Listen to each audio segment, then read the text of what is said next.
வந்து அவங்க தாத்தா கிட்ட வந்து என்ன விஷயம்? ஏன் தாத்தா இப்படி இருக்கீங்கன்னு சொல்லிட்டு கேட்குறாரு. எனக்கு மனசே சரியில்லப்பா. நான் எதுக்காக வாழணும் இந்த உலகத்தில? ம் என்னோட காலங்கள் முடிஞ்சு போச்சு. இதுக்கப்புறம் எதுக்குப்பா என்ன காப்பாத்துறீங்க? அப்படின்ற மாரி சொல்றாங்க. ஏன் தாத்தா இப்படிலாம் பேசுறீங்க? உங்க மனசு ரொம்ப வெறுப்பாயிடுச்சு. ஏன் தாத்தா இப்படிலாம் நடந்துக்கிறீங்க? சொன்னா கேளுங்க தாத்தா. நீங்க நல்லா இருக்கணும் தாத்தா. நீங்க நல்லா இருந்தா குடும்பம் நல்லா இருக்கணும்னு சொல்லிட்டு சூர்யா எவ்வளோ பேசி பார்க்குறாரு. தாத்தா ரொம்ப விரக்தியில இருக்கிறதால சூர்யா யோசிக்கிறாரு. உடனே தாத்தாவ எங்கேயாவது வெளிய கூட்டிட்டு போணும். அவர் வந்து நல்லா வந்து மனசு ஃப்ரீ ஆக்கணும் அப்படின்னு சொல்லிட்டு சூர்யா யோசிச்சுட்டு எல்லார்கிட்டயும் ஒரு முடிவு சொல்றாரு. இந்த மாரி ரெசார்ட் கூட்டின்னு போறேன் தாத்தாவ அப்படின்னு சொல்லிட்டு எல்லாரும் யோசிக்கிறாங்க. குடும்பத்தோட போயிட்டு வந்தா ரொம்ப நல்லது. அங்க போயிட்டு வர யார் யார் வர்றது அப்படின்னு சொல்லி சொன்னோனே, உடனே ஐஸ்வர்யா வந்து நான் வரேன் அப்படின்னு சொல்றாங்க. சரி ஓகே அப்படின்னு சொல்லிட்டு கௌதம் வந்து எதுக்கா இப்ப அங்கலாம் அப்படின்னு இங்க பாருங்க கௌதம், நம்மளும் எங்கேயும் வெளிய போனது இல்லைல்ல, போயிட்டு வரலாம் அப்படின்ற மாரி சொல்றாங்க. அதுக்கப்புறம் வந்து மகா, சூர்யா, அப்புறமா ஐஸ்வர்யா, கௌதம் அதுக்கப்புறமா எல்லாருமே வந்து கிளம்புறாங்க. இந்த சூழ்நிலையில தாத்தா வந்து இதெல்லாம் வேணாம்ப்பா அப்படின்றாரு. பரவாயில்ல தாத்தா நீங்க சந்தோஷமா இருக்கணும். அதான் முக்கியம் அப்படின்னு சொன்னோனே, எனக்கு ஒரே ஒரு விஷயம் மட்டும் சொல்லு சூர்யா, மகா கூட அங்க வந்து நீ சண்டை போட மாட்டல்ல, இங்க சண்டை போடுற மாதிரி அப்படின்னோனே, இல்ல தாத்தா நான் அப்படிலாம் பண்ணவே மாட்டேன் தாத்தா. நான் ஏன் சண்டை போட போறேன்? ஒண்ணும் பிரச்சனை இல்ல தாத்தா. மகாவ நான் பார்த்துக்கிறேன் அப்படின்ற மாரி சொன்னோனே, நிம்மதிப்பா. எனக்கு நீ அங்க வந்து சந்தோஷமா மகா கூட இருக்கணும். எனக்கு அதான்ப்பா முக்கியம் அப்படின்னோனே, சரிங்க தாத்தா உங்க மனசு படியே வந்து மகா கூட நான் சந்தோஷமா இருக்கேன் போதுமா? அப்படின்னோனே தாத்தா ரொம்ப சந்தோஷப்படுறாரு. அடுத்து மகா கிட்ட போய் இந்த மாரி போனோம் அப்படின்னோனே, மகா வந்து எதுக்காக இப்போ அப்படின்றாங்க.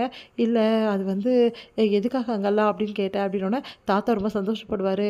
அவர் மனசு நல்லா இருக்கணும். அவர் நல்லா இருக்கணும்னு நினைக்கிறே இல்லையா? அதனால கிளம்பு அப்படின்னோனே, சரின்னு சொல்லிட்டு மகாவும் கிளம்புறாங்க. சூர்யா ஃபேமிலிலாம் வந்து ரெசார்ட்க்கு வராங்க. ரெசார்ட்ல வந்து பார்த்தீங்கன்னா, நம்ம வந்து விஜயோட தாத்தாவ மீட் பண்றாரு. சூர்யாவோட தாத்தா பார்த்து ரொம்ப சந்தோஷப்படுறாரு. நிஜமா இங்க கூட்டின்னு வந்ததுக்கு உனக்கு தானே நன்றி சொல்லணும். என் பாலிய சிநேகிதத நான் பார்த்துட்டேன் அப்படின்னு சொல்லிட்டு ரொம்ப சந்தோஷமா 2 பேருமே பேசிக்கிறாங்க. அப்போ ஒருத்தரோட ஃபேமிலி இன்னொருத்தர் வந்து இன்ட்ரோடியூஸ் பண்ணி விடுறாங்க. இதுதான் என்னோட ஃபேமிலி அப்படின்னு சொல்லிட்டு எல்லாருமே ரொம்ப பழக ஆரம்பிக்கிறாங்க. இந்த சூழ்நிலை அங்க ரெசார்ட்ல வந்து சூப்பரா வந்து என்ன பண்றாங்கன்னா, நெறைய நிகழ்ச்சிகள்லாம் நடத்துறாங்க. அதுல வந்து நெறைய கப்பிள்ஸ்லாம் கலந்துக்கணும். யங் கப்பிள்லாம் அப்படி சொன்னோனே எல்லாருமே கலந்துக்கிறாங்க. அப்போ வந்து டான்ஸ் வந்து ஆடணும் ஜோடி ஜோடியா அப்படி சொன்னோனே, சூர்யாவும் மகா வந்து அப்படியே ஒருத்தர் பார்த்துக்கிறாங்க. அப்போ வந்து 2 பேருமே டான்ஸ் வந்து பண்ணணும் அப்படின்னு சொல்லிட்டு அவங்களோட டைமிங் வரும்போது அவங்கள விடுறாங்க. அப்போ வந்து சரி ஓகே அப்படி சொல்லிட்டு யோசிச்ச சூர்யா வந்து தாத்தாவ பார்த்துட்டு போப்பா போய் டான்ஸ் ஆடுப்பா அப்படின்னு சொல்லிட்டு தாத்தா சொன்னோனே, சரின்னு சொல்லிட்டு சூர்யாவும் வந்து மகாவும் வந்து டான்ஸ் பண்றாங்க. அப்போ 2 பேருமே ஒருத்தர் மறந்து தன்னையே மறந்து வந்து ரொம்ப ரொமான்டிக்கா டான்ஸ் வந்து பண்றாங்க. மகா வந்து தன்னையே மறந்துடுறாங்க. அப்படியே வந்து சூர்யாவோட வந்து அந்த டான்ஸ்ல வந்து முழுகி போறாங்க. எல்லாருமே வந்து கொஞ்ச நேரம் வந்து டான்ஸ் முடிஞ்சு வந்தும் 2 பேருமே வந்து அப்படியே ஹக் பண்ணி நின்னோனே எல்லாருமே வந்து அப்படியே கை தட்டுறாங்க. கொஞ்ச நேரம் அப்படியே மறந்துடுற என்ன சூர்யா அப்படின்னு சொல்லிட்டு எல்லாருமே பார்க்குறாங்க. அப்போ சூர்யா வந்து தன்னை மறந்து அப்படியே நிற்கிறாரு. சூர்யானோனே அப்புறம் மகாவும் சூர்யா வந்து அப்படியே வந்து விலகி நிற்கிறாங்க.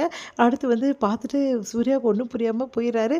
மகாவும் சிரிச்சுக்கிட்டே போறாங்க. ஒவ்வொரு ஜோடியா வந்து டான்ஸ் பண்ணணும் அப்படின்னு சொன்னபோது கங்கா வந்து நான் பண்ண மாட்டேன்னு சொல்லிட்டு அடம்பிடிக்கிறாங்க.